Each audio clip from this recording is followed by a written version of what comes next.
यहाँ आन्टी हुनुहुन्छ आज आन्टीको घरमा चाहिँ हामी तीज मनाउन आएको आन्टी तपाईँको नाम के हो भन्नु त मेरो मनमाया तामाङ हो मनमाया तामाङ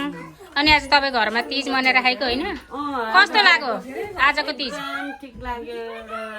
रमाइलो पनि लाग्यो हजुर घरहरू त भकाएन नि केटीहरूले नाचेर कराएर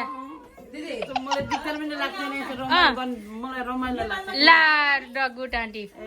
मलाई नि यस्तै मनपर्छ एकदम मलाई धर्को लाग्दैन आन्टी र म चाहिँ उमेर भए चाहिँ मिलाउनु हुन्थ्यो नि उस्तै मिल्ने रहेछ आफै ल्याउँछ आफै पकाउँछ आफै खान्छ हैन हजुर रमाइलो त हो नि वर्षमा एक दिन हो सही हो आन्टी ल यहाँ हाम्रो जेठी दिदी पुरा पानीपुरी चाहिँ एकदम फेभरेट हो उता हुनुहुन्छ अर्को दिदी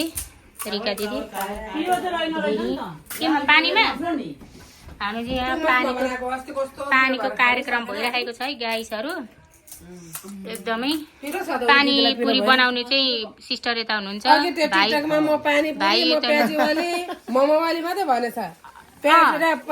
ल सबै भन्नु पर्थ्यो नि अनि हाम्रोमा चाहिँ यहाँ खानेकुराहरू टन्नै उब्रेको छ खाएर खाएर खाएर उब्रेको छ गाइसहरू यता हाम्रोतिर होइन आउनु होला जेरी एकदमै मिठो छ गाइसहरू हाम्रोतिर चाहिँ मोमोको छ तरकारी छ गाइस आउनु होला है गाइस सबैजनालाई हामीले तिजको पार्टी चलिरहेको छ र चाचीको कसलाई मनपर्छ हाम्रोतिर आउनुहोस् गाइस ल धन्यवाद।